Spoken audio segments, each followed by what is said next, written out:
Okay, members, welcome back. This is the final item on the agenda. We've allocated 40 minutes for it. In terms of cabinet members who normally serve the committee, they're well into the habit of circulating in advance their reports, so I'll assume that all members have read those, so I don't need them to be repeated. I'm hoping to maximise the time we have for members' questions, but can I invite Councillor Hannaford? Are you still with us?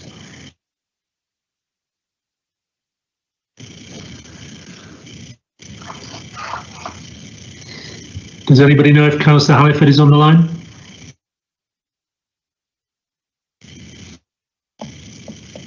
Chairman, I can't see her on the participants list at the moment. That's okay, thank you.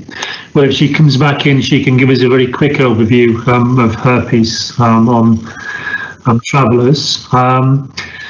But I'd now like to invite members to question cabinet members on something they have in their reports or anything else that might be relevant. Can I encourage the members, when they ask questions, to ask questions, not make particular points, just ask the question if you could, and to keep it succinct, just in case there is overwhelming demand for this particular session. So, Councillor Olivier, unsurprisingly, you may start. Right, thanks very much, Councillor McKenna, or Chair, as I should call you. That's fine. Right. Well, it's to Andrew Mitchell, the portfolio holder. Something very specific, actually. The decision, the recommendations of the private rented sector inquiry report, which is being done under delegated powers, is to be done under delegated. Could he update us about when that's actually going to happen? Because I'm sure you and I are not the only ones waiting with bated breath. Councillor Olivier, thank you. Councillor Mitchell. Thank you, Chairman. Thank you, Cornelius. Yes, it is. I did actually chase this up on Monday. It is in the system. I believe the letter stroke report from Phil Mason suggesting to me that I, as portfolio holder, make a portfolio holder's decision is about complete. It's in the pipework somewhere, and I have said I really wish to see that presented to me by the end of this week, so we can move forward on what was a very thorough piece of work, and I think has a need for the three areas of Cornwall identified to be brought forward. So I'm hoping it will be by the end of this week, certainly by early next week. Thank you. Thank you very much for that update, Councillor Mitchell. Thank you both. Councillor Ellenbrook. Thank you, Chair. Excuse me. My question's for Councillor Dwelly. No, it's not. I lied. It's actually for Councillor Mitchell. I do apologise. I understand that the Managing Director of Cornwall Housing has resigned and has already left the company. Could I ask for more details on this, including has a replacement been identified and was the old Managing Director given a payoff? I also understand that another set of consultants have been engaged to produce a secret report for Cornwall Housing. Is this a report that members will ever see? And could we please have some information about this report? Thanks. Councillor Mitchell, good luck. Yes, thank you. Thank you, Chairman, and thank you, Councillor Ellenbrook. So there's no secret report being done for Cornwall Housing Limited.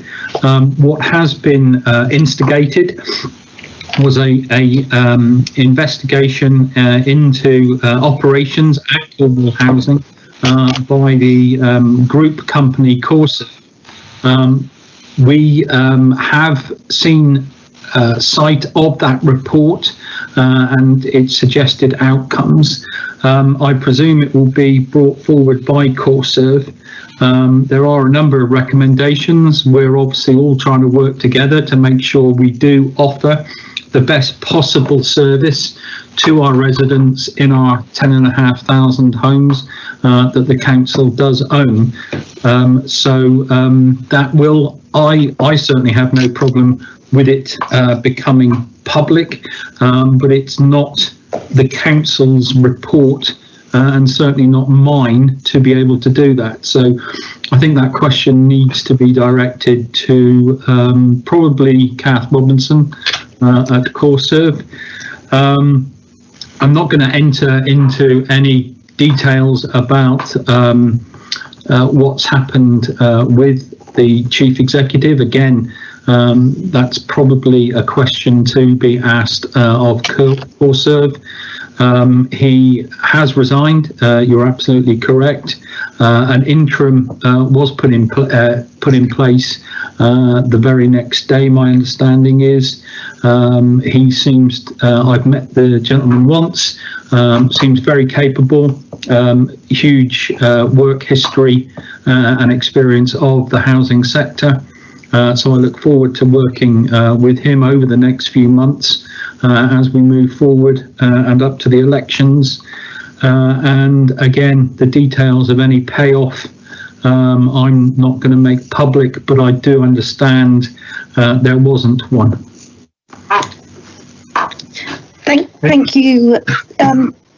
Could I ask that, is it me that has to write to Kath Robinson, or is it you that would do that? I'm quite happy to write. It's not a problem.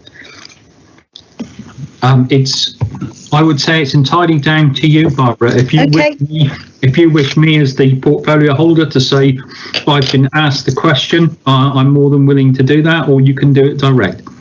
I'll do it myself. Thank you. Thank you both. Councillor Cole. Councillor Olivier, you are still popping up on the screen. Do you wish to... Thank you. Councillor Cole. Thank you, Jim.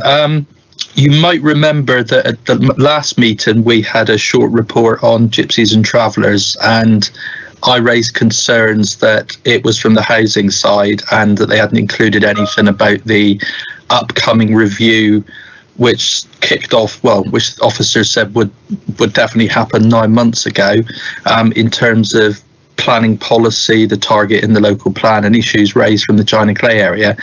We've now got an updated report today, and even though I'd spoken to a number of officers in between, I'm very, very disappointed that once again none of that information is actually included. So I don't know whether you want to see if Richard Grant is still here and he wants to confirm that we are actually doing some work on this or not. But it just seems a shame, because I did the donkey work between the meetings to get a decent updated report, and none of the stuff we're working on has actually been referenced in this report. So, Dick, thank you. Well, I think Richard has had to go. He did signify before the meeting he had to go at 2 o'clock, I think. But Louise, what is indicated? She wishes to comment. So, Louise?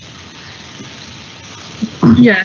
So, we have seen your emails, Dick, and I think that Richard's had a conversation with you. So, yeah, that report was put together by our housing colleagues, and we need to make sure that we join that up. And we have been having conversations, and we are having conversations, and we are getting that work underway.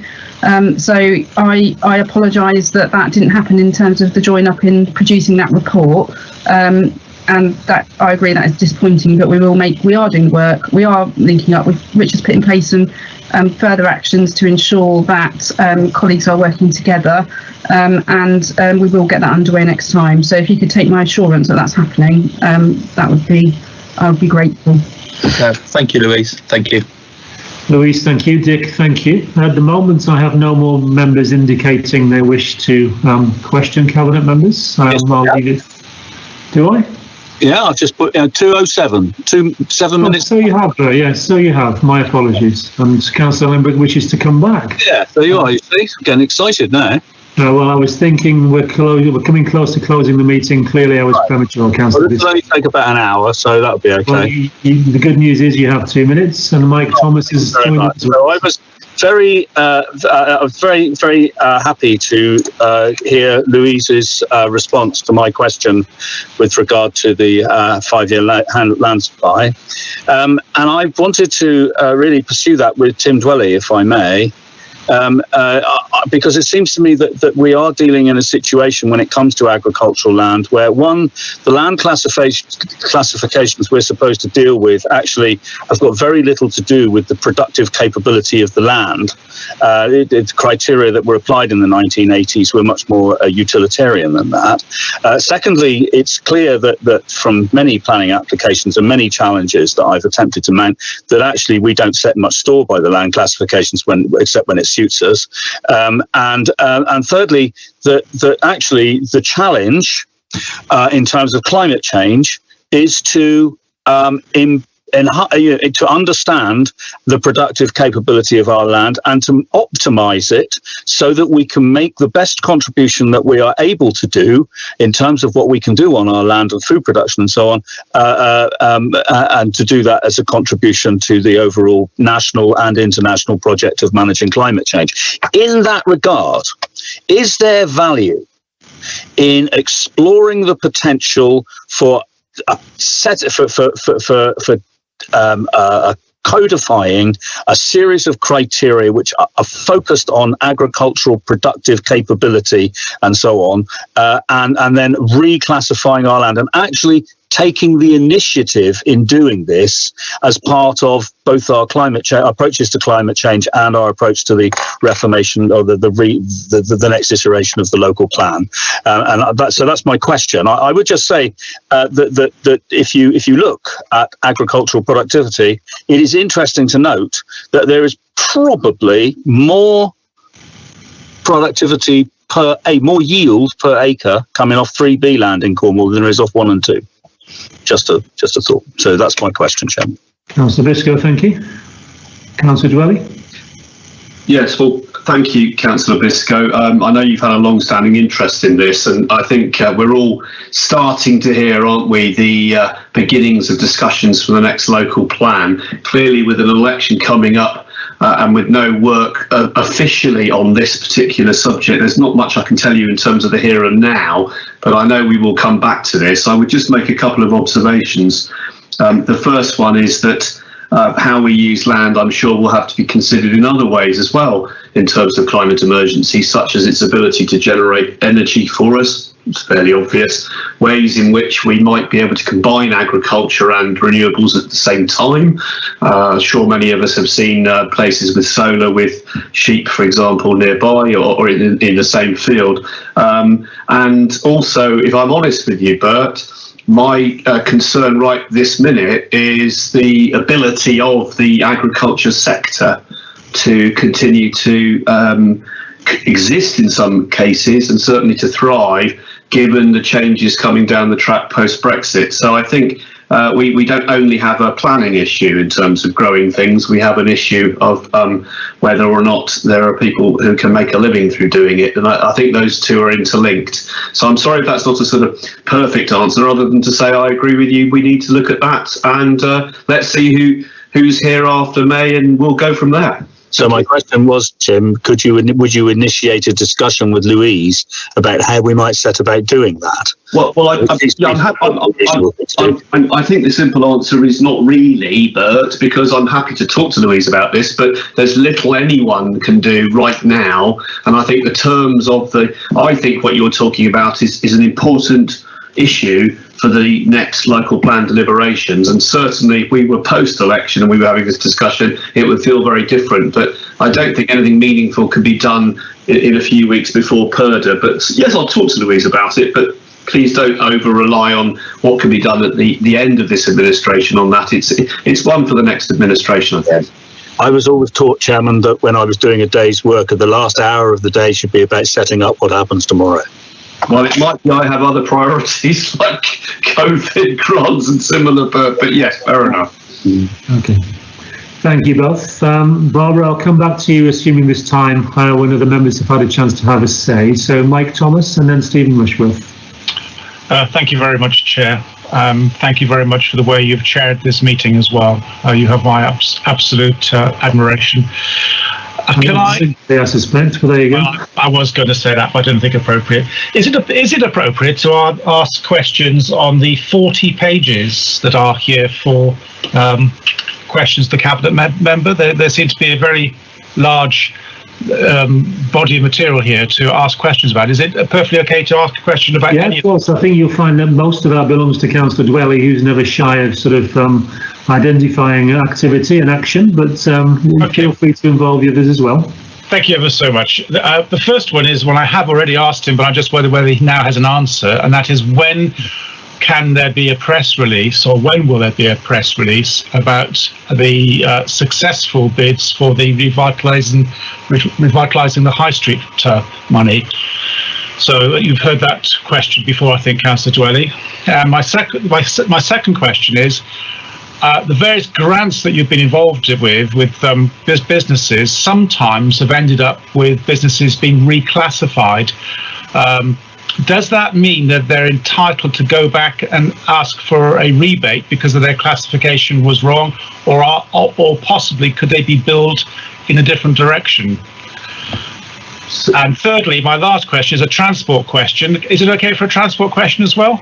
Councillor Thomas, I think it's perfectly acceptable, because Councillor Brown is always happy to answer questions. I had to sadly had to go to a funeral in Treswithian yesterday, which meant crossing the railway crossing in Camp.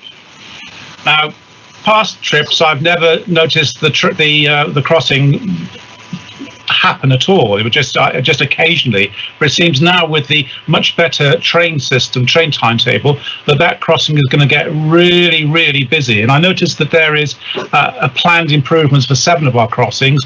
How can we make that sort of connection for people easier, because the trains are going to be more frequent? Okay, so three good questions there. You've clearly had your shredded wheat there, Councillor Thomas, because that's a year's worth of questions from you today. So thank you. That's all right. Thank you. Councillor Dwelly. Yeah, thanks, Mike. For 1 and 2, absolutely no reason to do a press release on Helston or any other town that's getting help from the Vitality Fund.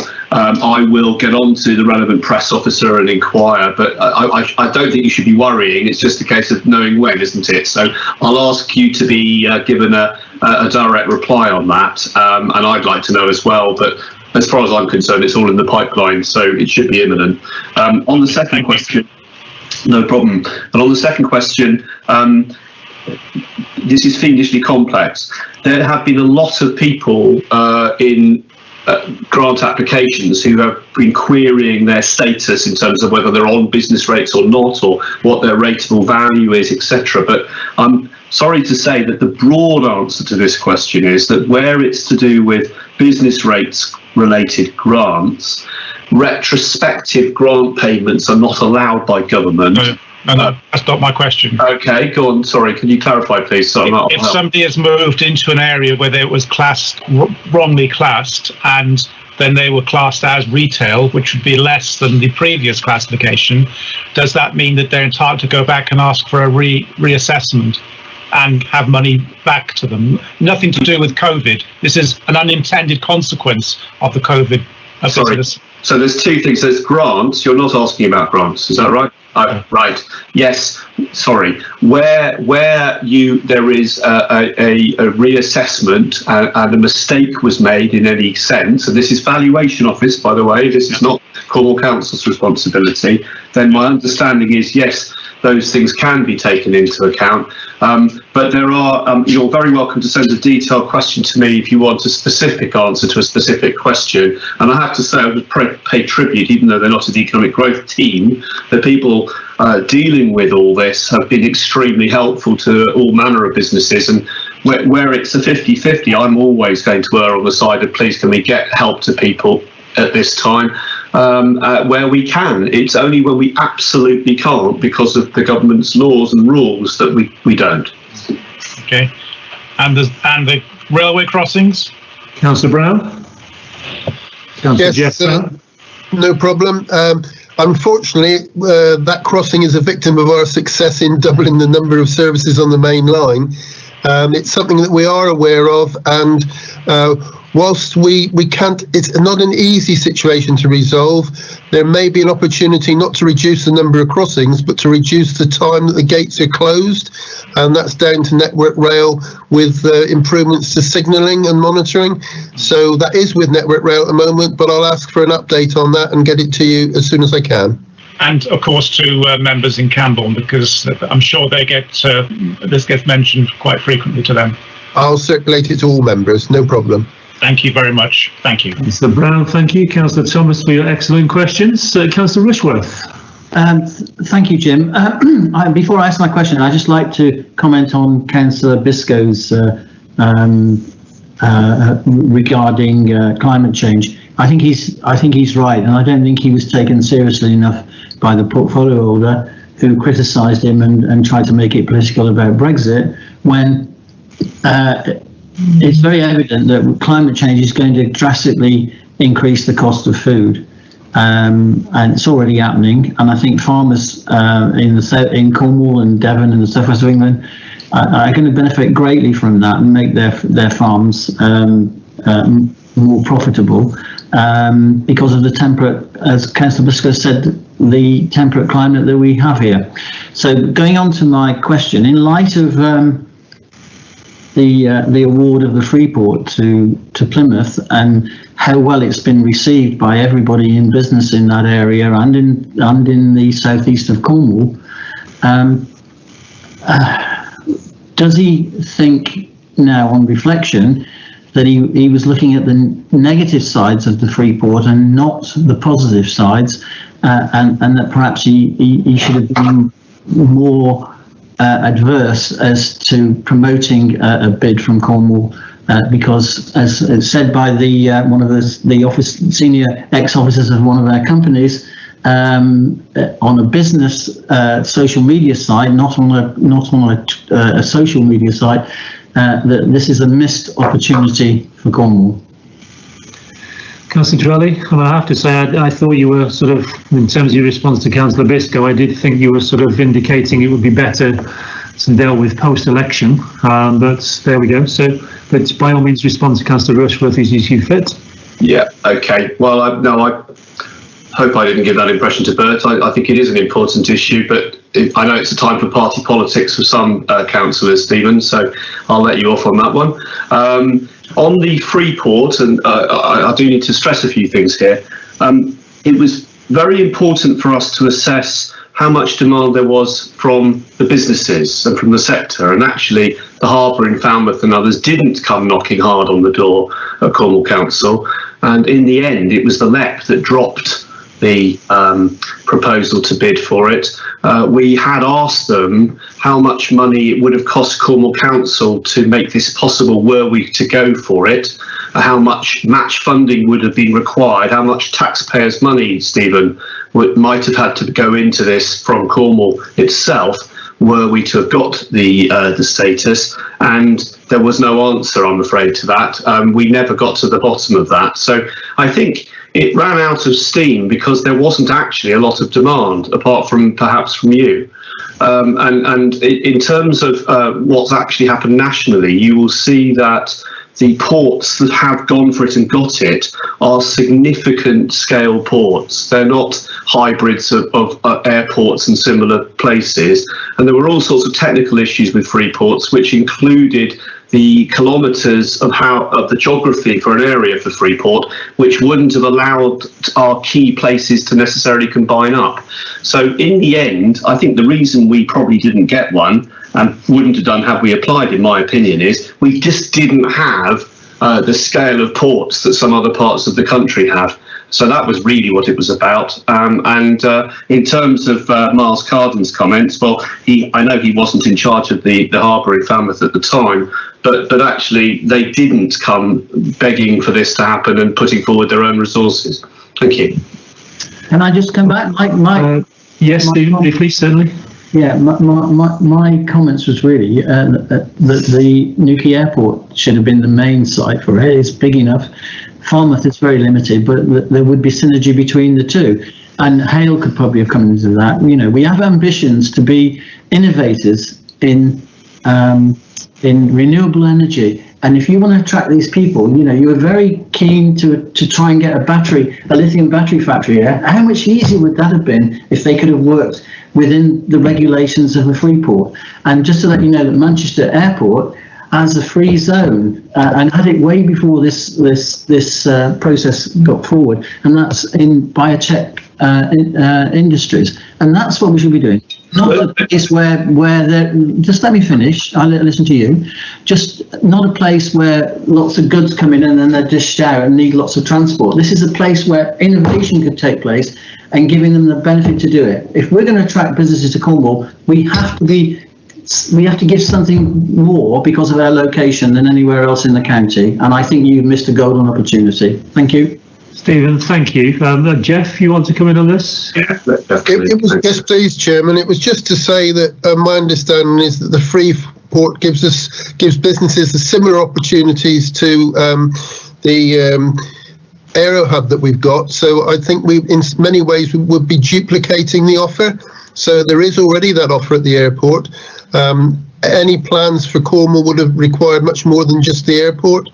And also, of course, it's the connectivity from the airport to everywhere else if you're going to store goods and then transship them on. So it's not as straightforward as it might first seem.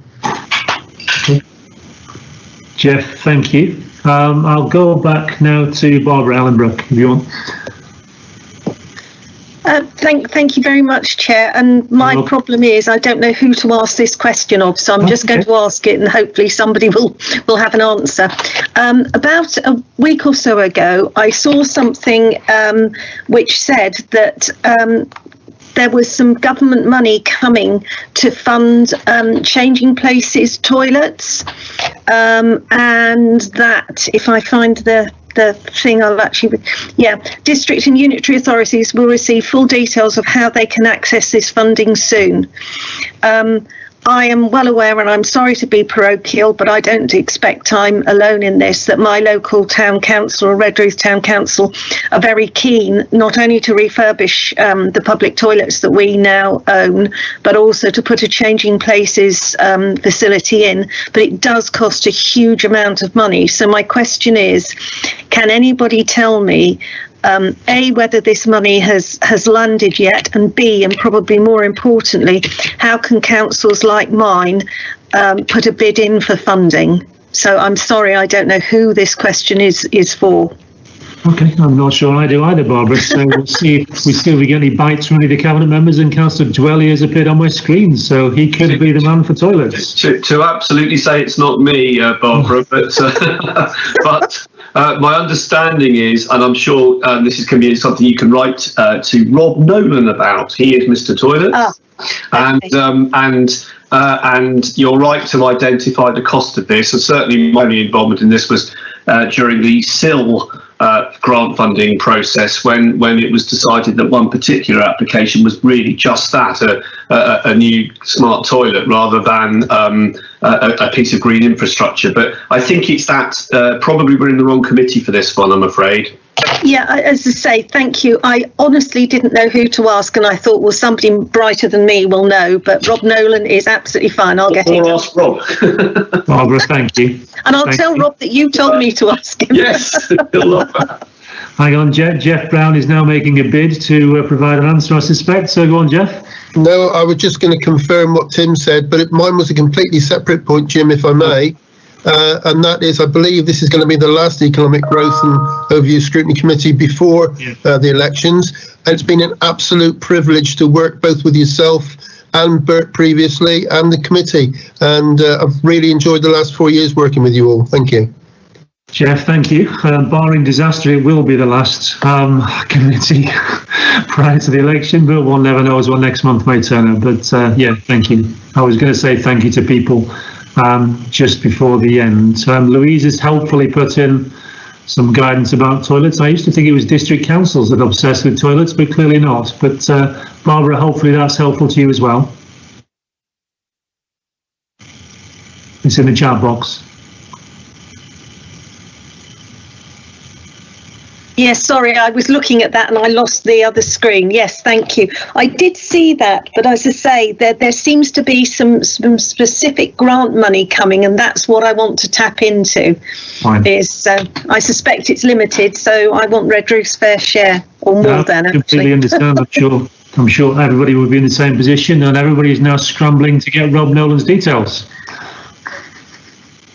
but thank you. And we have another comment now in the chat box, I think, from Tracy. Barbara, there's a link to that as well, look.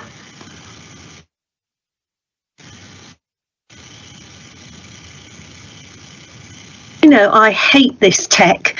Yes, thank you. And that's something else I'd also seen, and that actually triggered my question. But what I don't think this one actually says is A, how much everybody's going to get, and B, when they're going to get it. And that's what I'm really interested in. But thanks both for the help. I'll annoy Rob Nolan.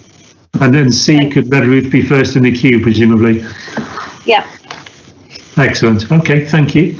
I don't have any further questions from councillors, so I just wanted to ask Tim. Tim, just in a couple of minutes, if you could, is there anything you want to say in relation to not so much levelling up fund, because I think we've covered the fact that we're in Band B, which is disappointing, but potentially the applicability of that, but also the Community Renewal Fund to the recommendations of this morning's panel?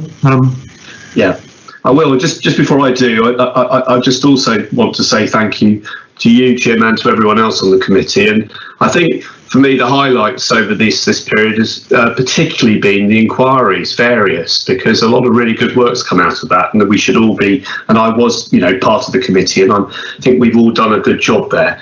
I think the rural inquiry.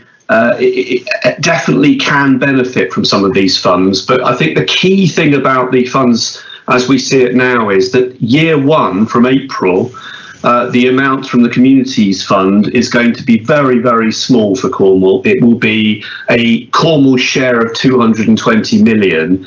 And if you apply the European Structural Fund proportions we got as a part of the UK EU funding, 3.8%, that's less than £2 million. Now, I'm not saying it will be £2 million, it might be more, but it's hardly going to be 100 million. So I think it's that particular fund is more about getting the structures and processes set up.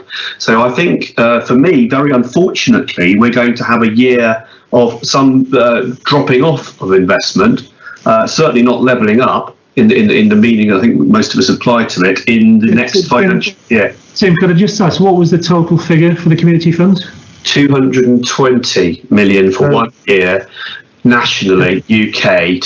Obviously then how it's divvied up is not yet announced, but my calculation was 3.8% of that is what the percentage we used to get of the EU funds. So yeah, what I was going to say was that would be probably about 7.6 million. Oh, sorry, rather than... right. No, I don't. Yeah, sorry, you're right. But the amounts are small, less than tens. Yeah. But so think of it more as a getting used to working this way fund rather than a significant fund everyone's getting excited about. Then of course the confusion is shared prosperity and levelling up. Shared prosperity, if the Chancellor's correct, and it will quote reach the amounts nationally. My calculation again on the 3.8, and this may be wrong, is about 58 million a year. Now, hopefully it's more than that, but again, it doesn't look like that fund will be anywhere near 100 at this point, based on the way we've had funds. Now, the levelling up, the key thing for me to mention now is that I've written to Robert Jenrick on behalf of the council to ask for an explanation, excuse my dog, as to why Cornwall has been put into tier 2 for levelling up. Tier 1 being the places that are the top priority for that particular fund. I'm sure all of us would agree that Cornwall should easily be in tier 1. Let's see what we get back, but we're not the only part of the country to be astonished at this. So if you're up in the north, for example, bits of Sheffield are tier 2, but Richmondshire, the area that the Chancellor represents, which is a well-off area of Yorkshire, is tier 1. Now, who knows what the criteria are? All I can say is that Boris Johnson has confirmed that he believes they are objective criteria. Now, whatever the rights and wrongs of the choice is, the fact is that levelling up is not looking like a very easy way for us to make money, to bring money in. Just one last point, Jim, please. The team are very worried about the difficulties managing this process because MPs have been given the impression that they will be deciding what the money's spent on, and how officers will have time to submit something by June. And that is literally the deadline for Tier 2 applications on a competitive basis for up to £20 million per constituency. But just some facts for you, is going to be a nightmare of process. Thank you. Sim, thank you. Well, hopefully the lack of pestering by 123 members for a month or so may help with officers' time, but who knows? Okay, I've got Dick Cole, and then I've got a quick offer from Edwina, who I think is with us now, just to answer one or two questions around travellers and so forth. But Dick, if you could make your questions succinct, that would be good. And then I could give a few minutes to Edwina, which I think was one of the things you wanted to see anyway. Thank you. Yeah, that was really helpful, Tim, actually, because I was curious what feedback we were getting about Cornwall's relegation, if you like, from 1 to 2, which is kind of reverse relegation, as it's the most difficult areas in terms of economic performance. What I clocked was that West Wales and the Valleys, which is made up of 15 councils, 13 of those councils have gone into Tier 1. The only 2 that didn't were Anglesey and Gwynedd, whereas we're completely out as well. So, I put my hand up before you finished, so I presume you haven't got anything more to add, but I just don't find it understandable at all that we can go from being, the top level of structural funding, and then we're not in the top 124 local authorities across the UK. It boggles belief, to be honest. So, okay, I think Tim's made his point on that, Dick. So, Edwina, do you want to give us a quick couple of minutes overview in terms of the short paper you produced?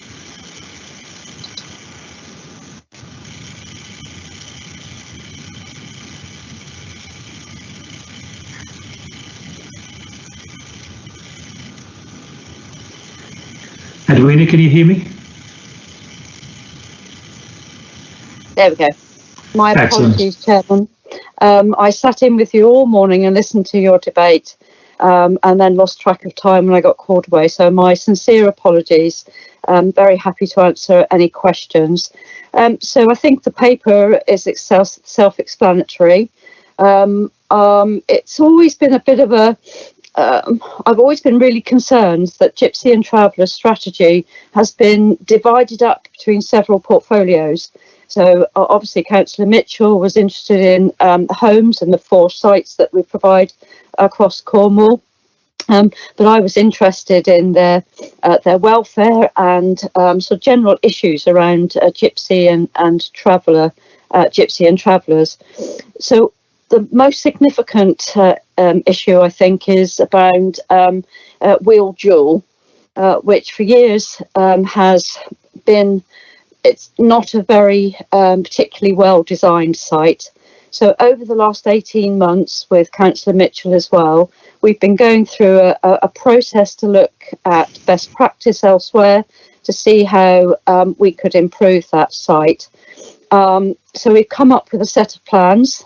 We've costed it. I have to say at the moment, members, we haven't had a chance because of lockdown and COVID to properly engage with our tenants, because after all, the Gypsy and Travellers that we have on our sites are our tenants, and we should make sure that they're involved in all decisions that we make as well. So going forward, we have plans as a council to improve that site and to reduce the number of pitches on that site, but we must listen to what our tenants are saying first, because obviously it could impact on them. So I chair the Gypsy and Traveller Forum, which we meet every couple of months, and that's been a really good multi-agency platform for whether it's the dog warden or the inclusion officer or the educational welfare early years. It's an incredibly broad strategic forum that's looking to try and address some of the inequalities that our Gypsies and Travellers face in Cornwall. Their life chances are much lower than the rest of the settled community. They are a protected minority, and so we do have to make sure that we accommodate their needs. There was a lot of controversy at the time about South Trevithick up in Liskeard, but there were people in it this morning when I drove by. So that as a transit site is being used, and it means that particularly for South East Cornwall, if travellers or gypsies pitch up on one of our car parks, we now have a site that we can direct them to that properly looks after their needs, with toilet blocks and safe water, etc. We do need more, Chairman. We're certainly in the local plan, the number of pitches needed, we are not meeting them currently. So that's something that we really should address. I'd like to see a couple of other transit sites across Cornwall, maybe one over in the more Newquay area, perhaps something down west, so that we can make sure that we're serving their needs, but also serving the needs of the settled community, who do get quite agitated when they pitch up in the centre of their communities, and we can direct them there. So I'm so pleased that you are discussing this and that it's come to your attention, because I can't remember it ever being discussed in scrutiny over the last 4 years, Chairman. So it's really good, even if it is the ultimate meeting, that we've got there in the end. And I hope this will become a regular item in the new administration. Edwina, thank you, and thank you for the overview, which is much appreciated, and thank you for sticking with us, because I also lost track of time at one point this morning as well. So, all yes. Good. So Barbara, Jane Pascoe and Dick Cole have got questions for you. This is the last item on the agenda, and we are close to sort of running over time. So, but I've got, Barbara, do you want to go first? Yeah, I'm just slightly concerned, although renovating, for want of a better word, Wheel Jewel is obviously well overdue, and we all know that as those of us who live in the local area. But what does concern me is if the amount of pitches are being taken down, or reduced rather, what is going to happen to those people who aren't there? Because that is what would worry me. Thank you. Okay. Edwina? Thank you, Chairman.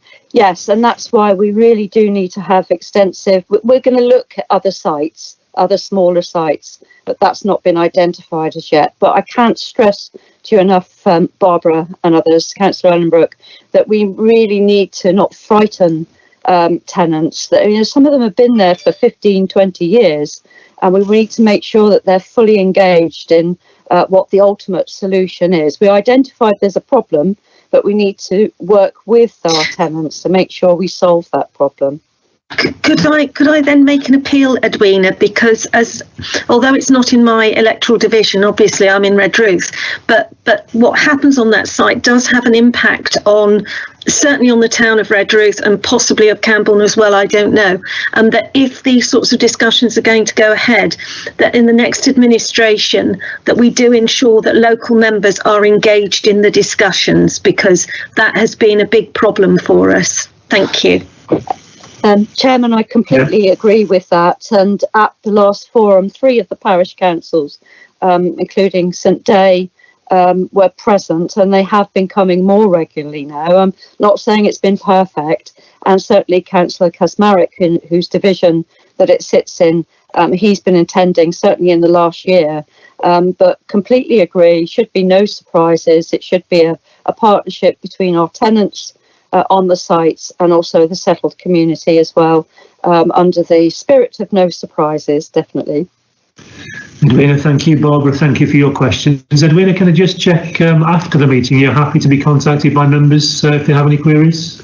Absolutely. I'm happy to meet with local, wider membership in that area and brief them along with Councillor Mitchell if that's would be of interest, of course. Thank you very much. Okay, Jane Pascoe.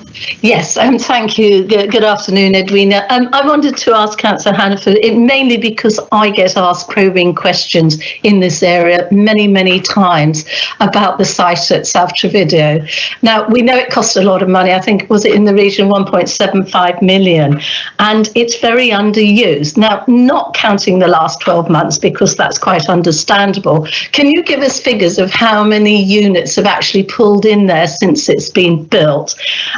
And also, can you tell me why, despite it being there and it's such a wonderful facility that was put there, that we still had trouble with travellers calling in on our car park in Lisgard? And also, the other questions I'm constantly asked is why, when it's empty, totally vacant, which it is most of the time, all the time, are the lights on? And surely they could be on timers and only on when there are tenants in there. Can you answer any of those questions so I can reassure people we're not wasting more money? Okay, so we're not wasting money. The site today, when I went by, they were waiting in the holding area to go in. So I think I can quite understand your comment about having lights on all the time, but there is a security element about that as well. But I'll certainly ask the question to see if they can be perhaps motion sensitive. That seems to make better sense to me. I'm frantically trying to find the stats and I can't quite bring it to hand. So can I perhaps circulate those figures to you after? As far as making people go there, we don't have, we may have those powers are changing because the government has, we've got some concerns about the changes to unauthorised encampments, but we can't force people to go. We can only persuade and suggest that they go there, and there will always be a rogue element, and we've certainly had success in taking one particular family to court, and I do believe they're banned from Cornwall, which is an absolute first. It took us a long time because that was over last year when the courts weren't sitting, but we're not afraid to go to the courts and where there are troublesome people that cause problems, but unfortunately we can only act within our powers and within the law. But we have on occasion been able to do that. So my apologies, I can't call it up right this moment, but I'll certainly make sure that all members get the occupancy. Have I covered all your questions? I think you have. Thank you. Edwina, thank you. Jane, thank you. Just to make sure you both get a chance to ask your questions, Dick Cole and Bert Biscoe, could you ask them consecutively, and then Edwina can come back, and then I think that'll be it for this meeting. So thank you. So Dick first and then Bert. Hi, Edwina. I'm just repeating what I said in your absence because I raised concerns that we had an earlier draft of this report at the last meeting. This is an updated one, but even though I'd spoken to the planning service, it's all the housing side and there's none of the planning related stuff in it at all, even though they're meant to be speaking to each other. And you did talk about the target in the local plan, and obviously the planning service has over 9 months ago started to look into reviewing that because of how it's not working and how we're getting zero provision of traveller sites in some parts of Cornwall, and in other parts of Cornwall it's very high numbers. So for example, as you know, a little section of mid Cornwall is at the moment delivering 80% of new private traveller pitches. So I just wanted to flag up that I raised that the planning and the housing services don't seem to be linking together that well, though in your absence Louise Wood did deal with it and confirm that work is ongoing. So okay. Councillor Cole, thank you. I don't think there's a response required to that, Edwina, but well, I'm happy to give my view on it. Okay, can I just bring Bert in first? Of course. Thank you. Chairman, thank you. Very, very briefly. I was very pleased to hear Edwina refer to Romanese and travellers as being national minorities. This is incredibly important. And of course, one of the things that makes life in terms of gypsy camps difficult is, of course, we are a sedentary society which has amongst us an itinerant society, and trying to get the two to engage in a positive way is often quite difficult. So I'm just interested to know whether in taking the steps that you're proposing and taking, you are actually ensuring that there will be some cultural dimension to this, and that whatever we design and implement will actually mean that